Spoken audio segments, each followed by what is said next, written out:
Hi, I'm Tony. Bathroom exhaust fans are great for helping to remove odors and excess humidity from the air. Replacing a broken exhaust fan or one that doesn't provide adequate airflow, despite being clean and properly vented to the outside, is a pretty straightforward project for most homeowners with basic DIY and electrical skills. In the next few minutes, we'll show you a typical replacement procedure. Depending on your exhaust fan manufacturer and model, you may be able to purchase a replacement motor or an upgrade kit. Then you can leave the existing housing in place and just change out the motor following the manufacturer's instructions. If you have to replace the whole unit, as we're doing, the project will be easier if the new unit's housing is about the same size as the existing one, or else slightly larger. Enlarging the hole in your ceiling is usually much easier than patching the drywall to make the hole smaller. If the housing is the same size, be sure the new grille is big enough to completely cover the hole in the ceiling, or you'll have some patching to do. Keep in mind that if your new unit has features the existing one doesn't, like a nightlight or a heater, you'll need to have one or more additional switches installed, and a heater will require an additional circuit. These jobs are best handled by a licensed electrician. For our project, we'll be replacing an existing lighted exhaust fan with one that's a bit bigger. While it's possible for one person to get the job done alone, it'll be faster and easier if you have a helper.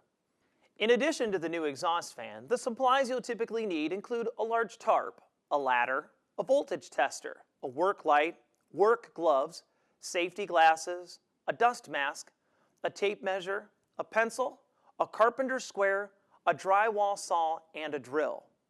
You may also need a supply of wood screws or other appropriate fasteners to attach the fan housing if they aren't included with the unit. And of course, be sure to review the manufacturer's instructions before you begin. The first step in the project is to turn off the power at the breaker box and test the wires with a voltage tester to verify that you've turned off the correct circuit. Lay a tarp on the floor under the fan and put on your safety glasses because there will probably be falling debris.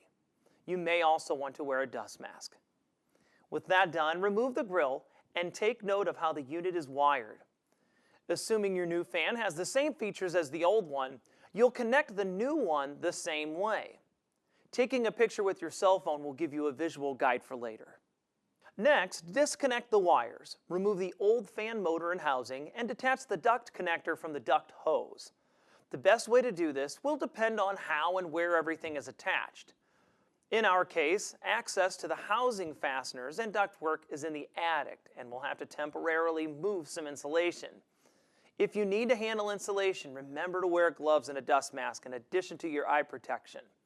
This is one part of the project where it's easier to have someone helping. One person goes to the attic to detach the housing while the other stays in the bathroom to hold on to it. Our new exhaust fan has a slightly larger housing, so we'll need to enlarge the hole in the ceiling a bit. You want the hole to be just big enough to fit the housing.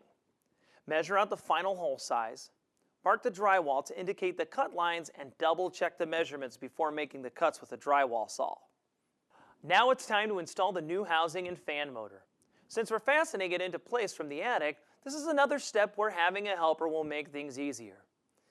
Then attach the duct connector to the duct hose and connect the wires according to the manufacturer's instruction. Then attach the grill. And if the unit is lighted, put in the light bulbs. Now you're ready to turn on the power and put the new unit to the test. Remember to keep your new exhaust fan clean to help keep it running smoothly for years to come. I'm Tony, and I'll see you next time.